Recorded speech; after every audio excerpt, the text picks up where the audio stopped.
हमारी party Janata Dal you के राष्ट्रीय सचिव माननीय रविंद्र सिंह जी और इस सम्मेलन में समुपस्थित इलेक्ट्रॉनिक, प्रिंट मीडिया एवं उनसे जुड़े हुए तमाम सम्मानित कर्मियों, आज का ये संवाददाता सम्मेलन मूल रूप से 7 निश्चय पार्ट 2 इस पर केंद्रित है। और सर्वप्रथम आज का दिन बिहार के लिए एक सुकून भरी खबर है कि बिहार के माननीय मुख्यमंत्री नीतीश कुमार जी ने जो राजनीति को सामाजिक सरोकार से जोड़ा, आप तमाम लोग इस बात के गवाह हैं कि बाल विवाह, दहेज प्रथा जैसे सामाजिक कुरीतियों के खिलाफ जो ह्यूमन चेन बनाया गया,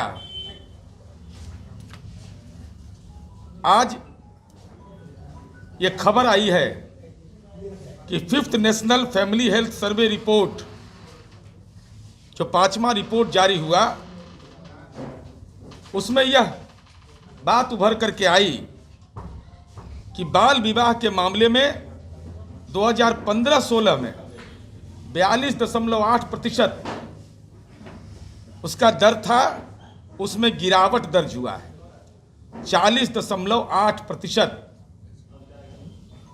तो माननीय नीतीश कुमार जी ने जो सामाजिक जागरूकता का अभियान चलाया, बाल विवाह जैसे जघन्य जो अपराध जिसको माना जाता है, तो उसका आज प्रकटीकरण हुआ है कि नेशनल फैमिली हेल्थ सर्वे की रिपोर्ट ने ये भी पुष्टि किया कि बिहार के मुख्यमंत्री माननीय नीतीश कुमार जी ने जो जन जागरण चलाया, जो आम लोगों का सहयोग मिला, आज उसके बदौलत इस सामाजिक कुरीति पर भी हम हमला करने में कामयाबी की ओर बढ़ रहे हैं। और माननीय नीतीश कुमार जी राजनीति के भीड़ में पॉलिटिक्स विथ डिफरेंस के लिए जाने जाते हैं। यह सवाल बड़ा महत्वपूर्ण है कि राजनीति अलग किस्म की राजनीति, इसीलिए आपने देखा होगा कि आमतौर पर घोषणा पत्र की बुनियाद पर जनता के बीच जाया जाता है, लेकिन माननीय नीतीश कुमार जी ने राजनीति की इस भीड़ में पॉलिटिक्स विद डिफरेंस के लिए जाने जाते हैं, इसीलिए उन्होंने निश्चय शब्द का इस्तेमाल किया। घोषणा नहीं, निश्चय, कमिटमेंट। 7 निश्चय पार्ट 1 2015 में था और 2020 में जब जनता का जनादेश हमको मिला तो राष्ट्रीय जनतांत्रिक गठबंधन के घटक दलों की सहमति की बुनियाद पर 7 निश्चय पार्ट 2 राज्य मंत्रिपरिषद ने उसको अधिसूचित किया है। और जो उसका मूल बिंदु है, जब उसकी ओर आपका ध्यान जाएगा तो जो हमारी प्रतिबद्धता रही है 2005 के सरकार बनने के बाद, न्याय के साथ विकास का सिद्धांत, और हमारा लक्ष्य है आत्मनिर्भर बिहार।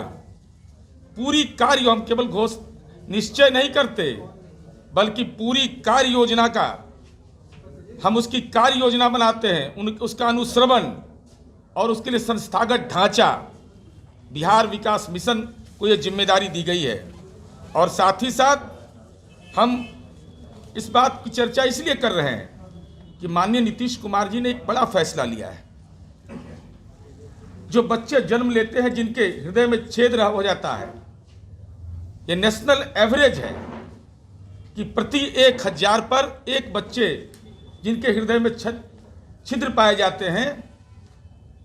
अब वो बच्चा शैशव अवस्था में, उसके विभिन्न कारण हैं, उसमें कुपोषण भी एक कारण है, उसमें माता को कोई इन्फेक्शन हो गया, कोई दवा का इन्फेक्शन हो गया, वह भी एक कारण है।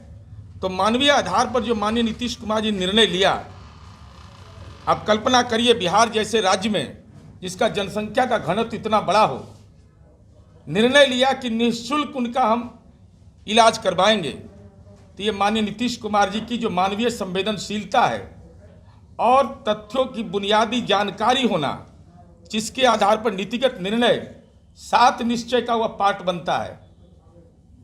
यह निश्चित रूप से गौरतलब है कि ऐसे समय में जब जलवायु में परिवर्तन हो रहा हो, जब रोगों के दशा और दिशा में परिवर्तन हो रहा हो, एक गरीब आदमी आर्थिक चुनौतियों से जूझ रहा हो, तो मुख्यमंत्री चिकित्सा सहायता कोष का जो योजना है, उसके अलावा विभिन्न योजनाओं के अलावा ये निर्णय लिया जाना कि अगर ऐसे बच्चे जो इलाजरत होंगे तो सरकार उनका मुकम्मल पूरा इलाज कराएगी, तो हम समझते हैं कि माननीय नीतीश कुमार जी ने एक ऐतिहासिक फैसला लिया है और ये बिहार के आम आवाम के लिए एक राहत भरी खबर है। इसलिए हम लोगों ने, और जो 7 निश्चय हमारा है, इसका एक महत्वपूर्ण पक्ष है कि न्याय के साथ विकास तो है ही, समाज के सारे तबके को आच्छादित करता है।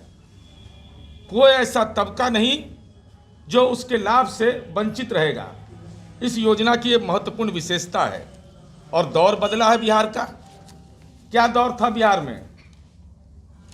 2005 के पहले इस बिहार में नारा लगता था, लाठी पकड़ो कलम छोड़ो, लाठी पकड़ो कलम छोड़ो, प्राइमरी स्कूल के बदले चरवाहा विद्यालय चलो, आईटी भाईटी में क्या रहता है, साइंस टेक्नोलॉजी क्या बला है। ये नारे लगते थे इस बिहार के अंदर। और आज बिहार ने नारा बदला अपना, आओ हम सब मिलकर बनाए एक ऐसा बिहार, आत्मनिर्भर बिहार का सपना हो साकार, अपनी तरक्की देख के सारी दुनिया हो हैरान, 7 निश्चय पार्ट 2 से बिहार को मिलेगी नई पहचान। मैं इसकी चर्चा इसलिए कर रहा हूं कि जब आप 7 निश्चय को आप पढ़ेंगे तो माननीय नीतीश कुमार जी की दूरदर्शिता का एहसास आपको होगा। इस बिहार में आधारभूत संरचनाओं का निर्माण किया जाना तो बिहार के लिए एक उपलब्धि रही है, लेकिन अब माननीय नीतीश कुमार जी का ध्यान उसकी गुणवत्ता पर गया है। आप जब देखेंगे उसका जो मंत्रिपरिषद का संलेख है, जो विभिन्न मानक के आधार पर हैं, उसमें आप देखेंगे कि कैसे आधुनिक सुविधाओं से उसको लैस करेंगे, कैसे वो गुणवत्तापूर्ण बने। तो संस्थागत आधार बनाने के बाद उसकी गुणवत्ता एक चुनौती के रूप में होती है।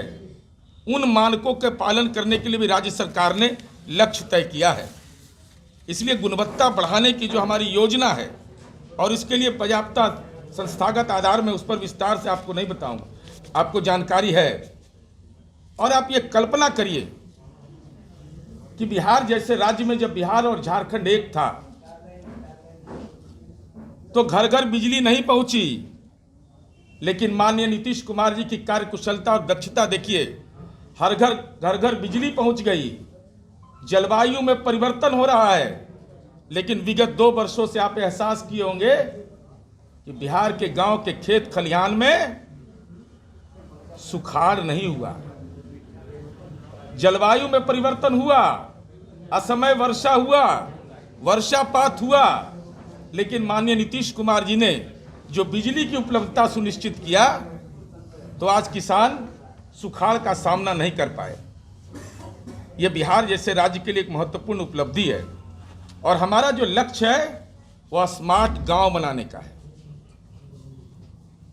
अब गांव के अंदर में बुनियादी सुविधा, गली नली, पानी, इन सारी योजनाओं को करते हुए माननीय नीतीश कुमार जी कैसे दूरदर्शी नेता, इसका एहसास 7 निश्चय पार्ट 2 से होगा। कि जो पारंपरिक ऊर्जा है हमारा, सौर ऊर्जा, उस पर ध्यान गया उनका कि हम सोलर एनर्जी से गांव को खुशहाल करेंगे। और आप गांव में जब जाते हैं, आप तमाम लोग गांव से जुड़े हुए हैं, गांव की तस्वीर कैसे बदली है। घर घर बिजली तो पहुंच ही गया। अब भगवान की जहां पूजा करते वहां मंदिर में भी देखिएगा, अब लालटेन नहीं है कहीं, वहां सब जगह बिजली चकाचक जल रहा है। मस्जिद है वहां बिजली जल रहा है, गुरुद्वारा है, चर्च है, तो सब जगह बिजली की उपलब्धता ने धार्मिक स्थानों में भी जो आध्यात्मिक ऊर्जा है उसको और ताकत दिया है। तो स्मार्ट गांव बनाने का जो हमारा फैसला है, उसके तहत हम लोगों ने स्वच्छ गांव, समृद्ध गांव की योजना प्रारंभ किया।